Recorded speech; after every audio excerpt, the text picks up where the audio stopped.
Topic wise पढ़ते चले जा रहे हैं। अभी तक अगर आप मेरे चैनल पे नए हो और आपने प्लेलिस्ट को नहीं देखा है तो जाकर जरूर देखिए और चैनल को सब्सक्राइब करना तो बिल्कुल मत भूलिएगा। हम लोगों ने इंडियन हिस्ट्री कर ली है, जिसके 5 लेक्चर्स 6 लेक्चर्स जो भी हैं वो प्लेलिस्ट बनी हुई है, वहां जाके आप देख सकते हैं। अब हम लोग इस समय जनरल अवेयरनेस तो कर ही रहे हैं, साथ के साथ हम लोग पॉलिटी भी पढ़ते जा रहे हैं।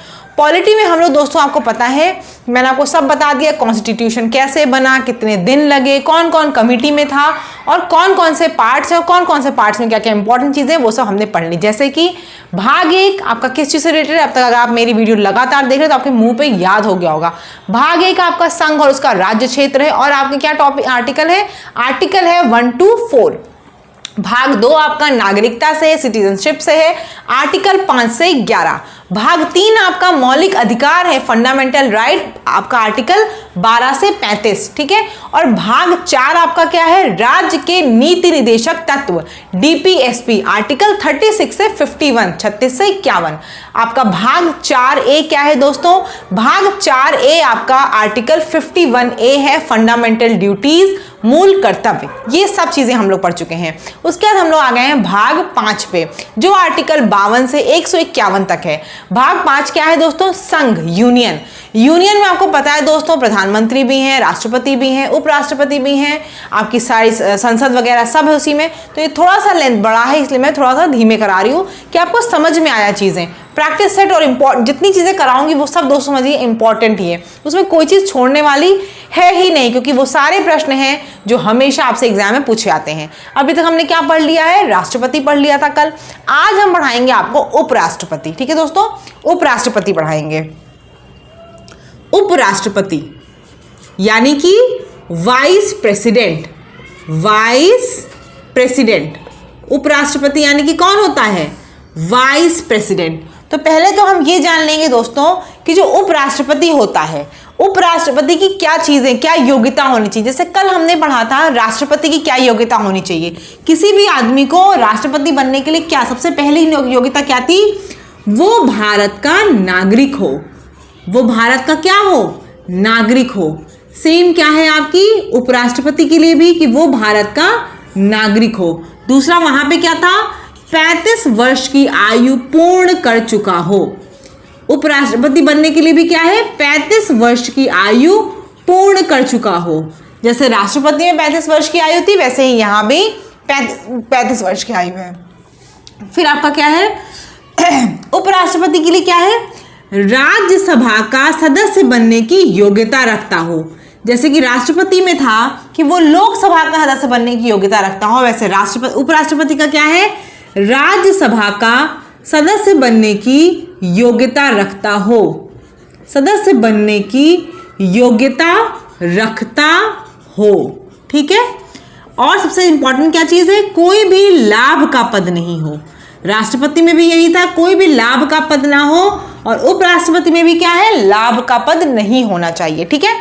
उपराष्ट्रपति राष्ट्रपति में खाली क्या डिफरेंस है, इनको राज्यसभा का सदस्य बनने की योग्यता होनी चाहिए और राष्ट्रपति को क्या था, लोकसभा का सदस्य बनने की योग्यता होनी चाहिए, ठीक। ये इतनी चीजें बहुत इंपॉर्टेंट हैं, ये आपको पता होनी चाहिए कि उपराष्ट्रपति बनना है तो क्या चीजें होनी चाहिए, वो जरूरी है, ठीक। आगे देख लेते हैं हम लोग हैं, इसका आर्टिकल क्या है, उपराष्ट्रपति का आर्टिकल क्या है आपका, आर्टिकल 63।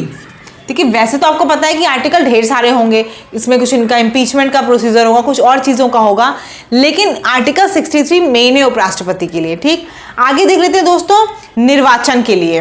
निर्वाचन, राष्ट्रपति का निर्वाचन यानी कि उसके इलेक्शन में पार्ट कौन कौन ले सकता था, आपको मैंने बताया था संसद के दोनों सदनों के निर्वाचित सदस्य, यानी कि संसद के दोनों सदन यानी कि लोकसभा और राज्यसभा के इलेक्टेड मेंबर्स, नॉमिनेटेड नहीं, प्लस राज्य की विधानसभाओं के निर्वाचित सदस्य, प्लस दिल्ली और पुडुचेरी की।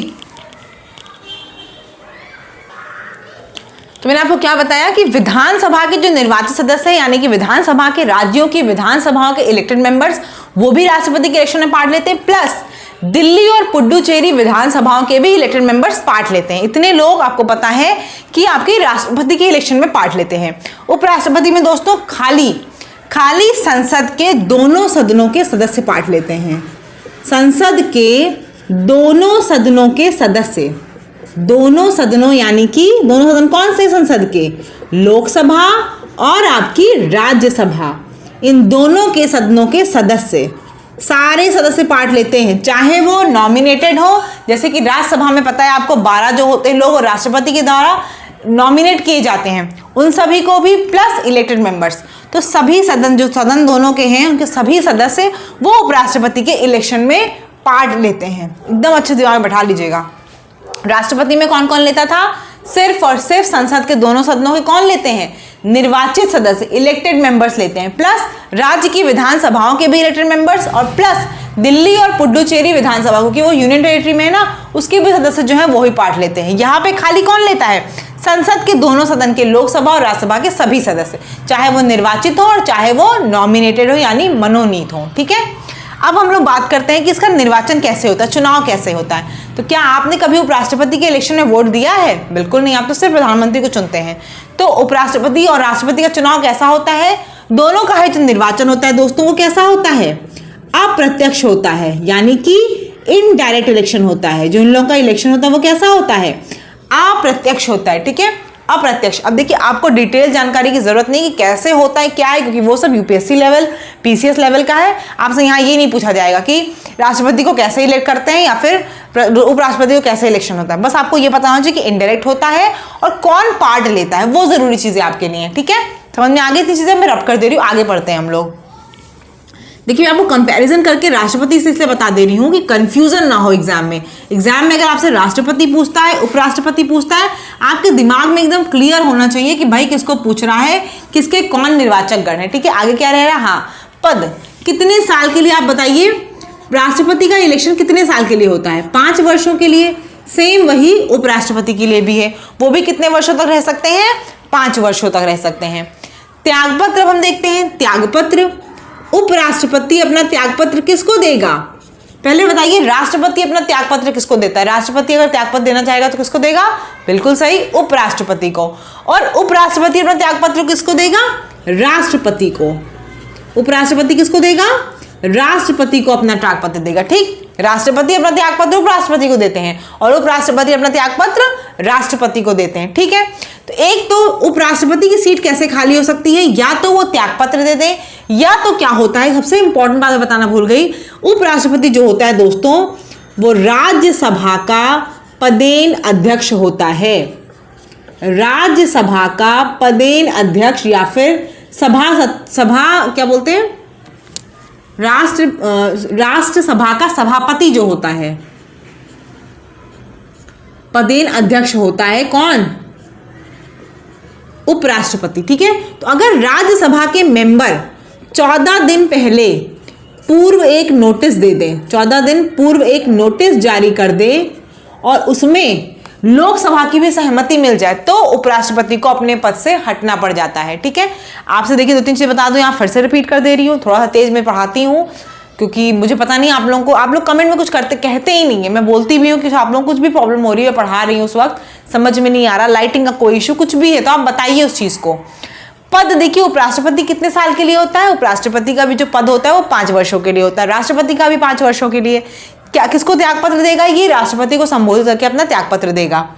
राज्यसभा का ये पदेन अध्यक्ष होता है, सभापति होता है। राज्यसभा का सभापति कौन होता है? उपराष्ट्रपति होता है। ठीक है, अगर राष्ट्रपति उपराष्ट्रपति को हटाना हो तो क्या करना होता है? 14 दिन पूर्व एक नोटिस, राज्यसभा के मेंबर 14 दिन पूर्व एक नोटिस देते हैं और उस नोटिस को लोकसभा की भी सहमति प्राप्त होनी चाहिए, तब उपराष्ट्रपति को अपने पद से हटाया जा सकता है। ठीक है, क्लियर हो रही है बात? समझ में आ रहा है कैसे हटाया जा सकता है? राज्यसभा से ही शुरू होगी। उपराष्ट्रपति की सारी चीजें दिमाग में बैठा लीजिए कि राज्यसभा से शुरू होंगी, सब चीजें उपराष्ट्रपति की राज्यसभा से होंगी। अब इंपॉर्टेंट चीज ये है, पहले राष्ट्रपति कौन थे? डॉक्टर राजेंद्र प्रसाद। पहले उपराष्ट्रपति कौन थे? डॉक्टर सर्वपल्ली राधाकृष्णन। पहला देखिए पता होना चाहिए और करंट आपको पता होना चाहिए। तो कौन थे? डॉक्टर सर्वपल्ली राधाकृष्णन। ये क्या थे आपके? ये आपके उपराष्ट्रपति थे पहले। ठीक है, पहले उपराष्ट्रपति डॉक्टर सर्वपल्ली राधाकृष्णन थे और मैंने क्या बताया, पहले राष्ट्रपति कौन थे? डॉक्टर राजेंद्र प्रसाद। ठीक, अब हम लोग चलिए इसके बाद नेक्स्ट बात करेंगे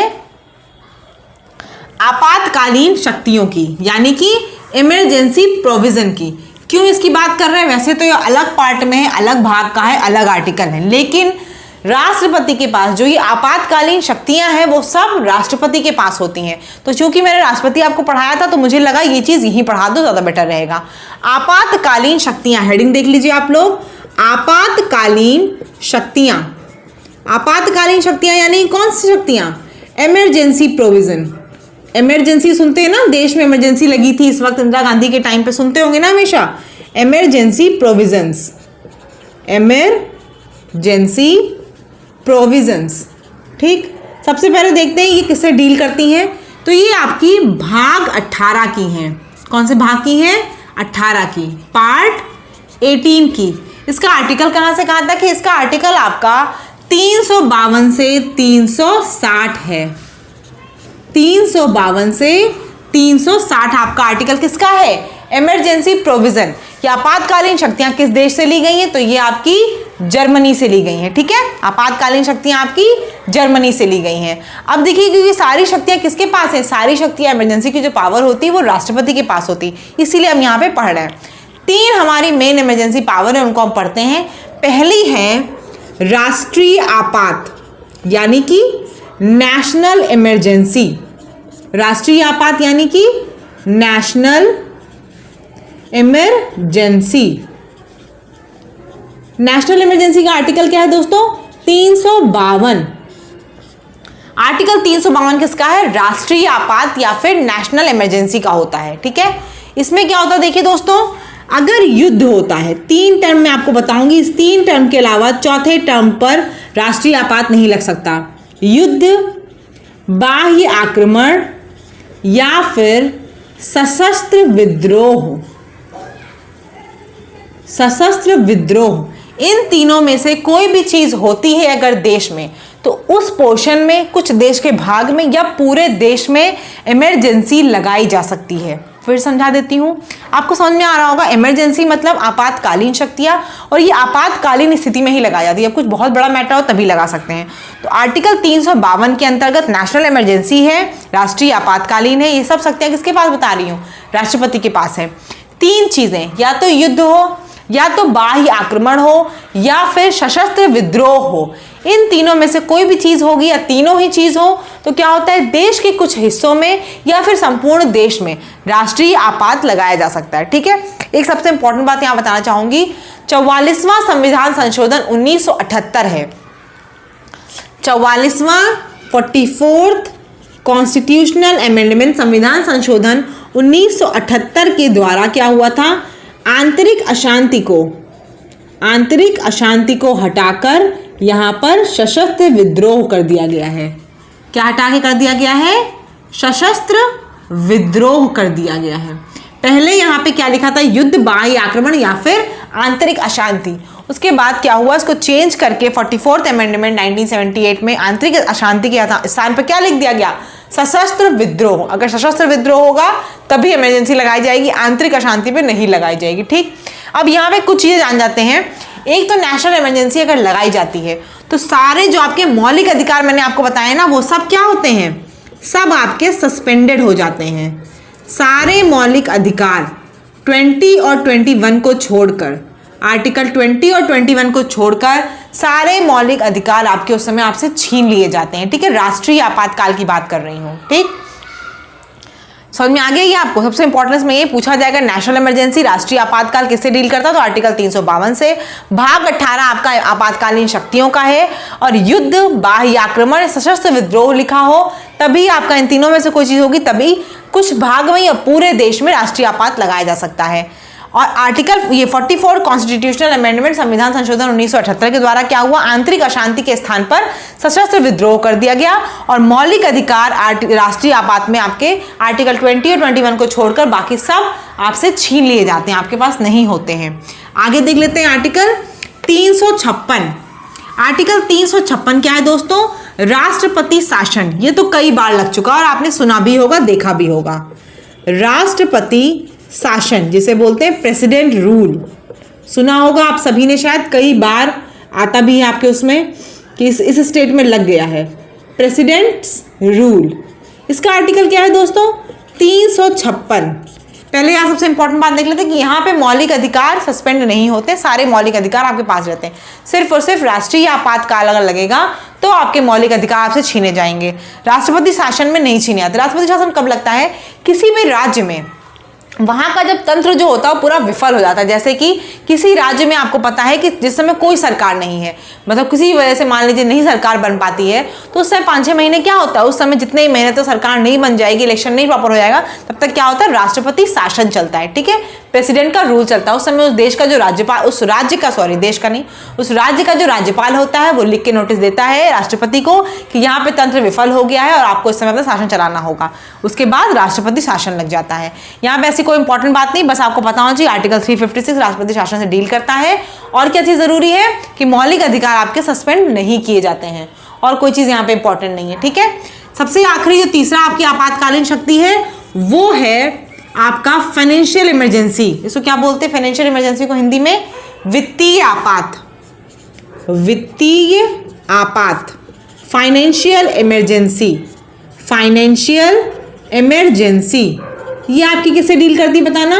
ये आपकी आर्टिकल 360 से डील करती है, आर्टिकल 360 से।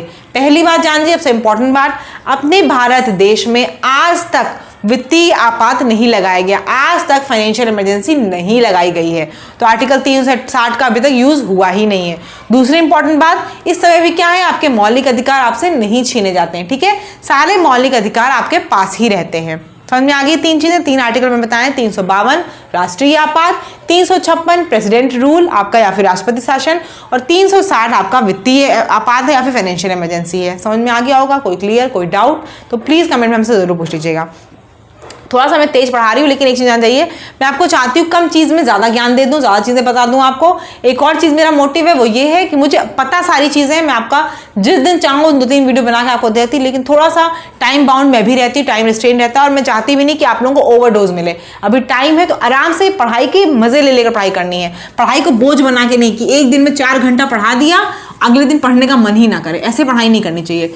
रोज करिए, लेकिन थोड़ी थोड़ी करिए रोज, ऐसा एक भी दिन नहीं हो कि पढ़ाई ना हो। ठीक है, आगे हम लोग देख लेते हैं दोस्तों थोड़ा सा प्रधानमंत्री के बारे में। ज्यादा चीजें नहीं प्रधानमंत्री के बारे में जानेंगे, बस थोड़ी थोड़ी चीजें क्या, जैसे प्रधानमंत्री का जो आर्टिकल है वो क्या है दोस्तों, 74 है। प्रधानमंत्री राष्ट्रपति के प्रसाद पर्यंत क्या पाता है, अपना कार्यभार संभालता है। राष्ट्रपति शपथ दिलाता है प्रधानमंत्री को, तो नियुक्त अगर पूछा जाए प्रधानमंत्री को किसके द्वारा नियुक्त किया जाता है, तो राष्ट्रपति के द्वारा नियुक्त किया जाता है। ठीक है, और प्रधानमंत्री के बारे में क्या है, हाँ प्रधानमंत्री का ये है कि उसको दोनों सदनों में से किसी एक का सदस्य होना चाहिए।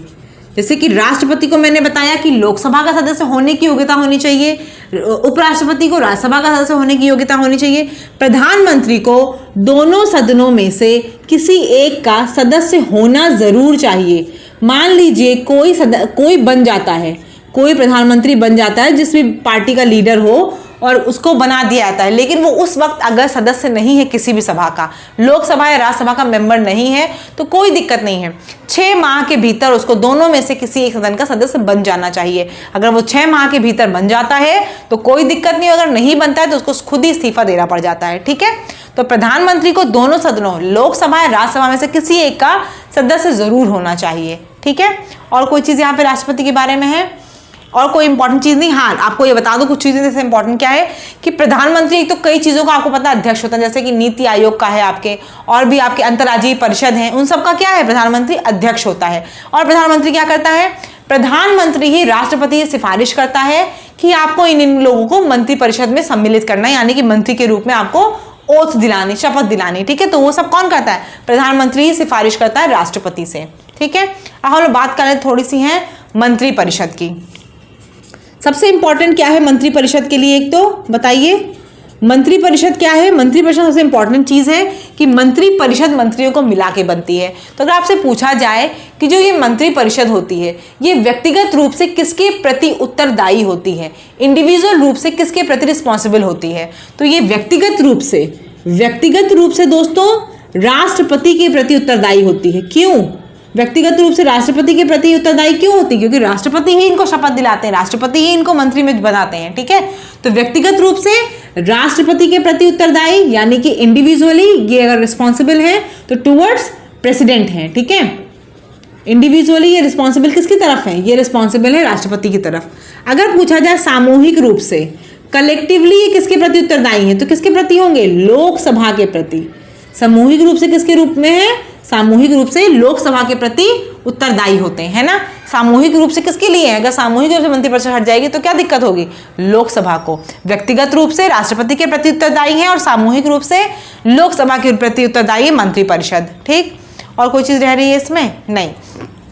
हम लोग एक और बात कर ले, एक और आर्टिकल बहुत इंपॉर्टेंट है, वो भी आर्टिकल आपका 76।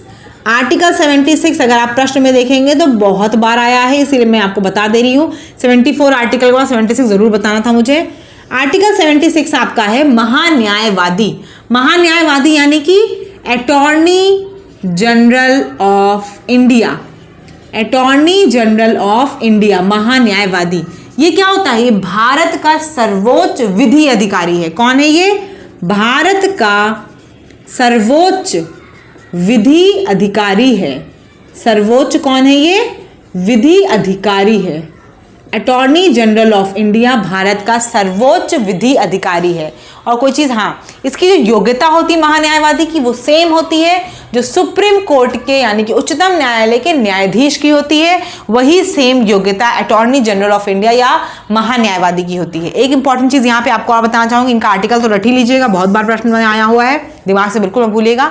एक इंपॉर्टेंट चीज ये है कि महान्यायवादी जो होता है ये संसद की किसी भी बैठक में पार्ट ले सकता है, चाहे तो राज्यसभा हो या लोकसभा हो, किसी बैठक में पार्ट ले सकता है। कोई समिति जिसका वो मेंबर है वहां भी वो पार्ट ले सकता है। बस सबसे इंपॉर्टेंट चीज जो है वो क्या है, संसद में किसी बात पे वोट नहीं दे सकता, ठीक। तो अगर आपसे प्रश्न ये बहुत बार आ चुका है इसलिए बता रही हूं, ये पूछा जाए ऐसा कौन सा आदमी है जो संसद के दोनों सदनों में सदस्य में भाग तो ले सकता है, संसद की दोनों सदनों की बैठकों में भाग तो ले सकता है, परंतु उसे मत देने या फिर वोट देने का अधिकार नहीं है। तो कौन है वो, महान्यायवादी अटॉर्नी जनरल ऑफ इंडिया जो होता है संसद की दोनों सदनों में बैठ सकता है, बात सुन सकता है, बहस कर सकता है, सब कर सकता है, लेकिन वोट नहीं देगा। ऐसा आपको पता ना, हर चीज के लिए वोट पड़ता है, वोट में वो पार्ट नहीं ले सकता है, ठीक है दोस्तों। आज के लिए इतना काफी है, आप लोग इसको जरूर पढ़िएगा, जो भी क्वेरी हो कमेंट सेक्शन में हमसे पूछिएगा।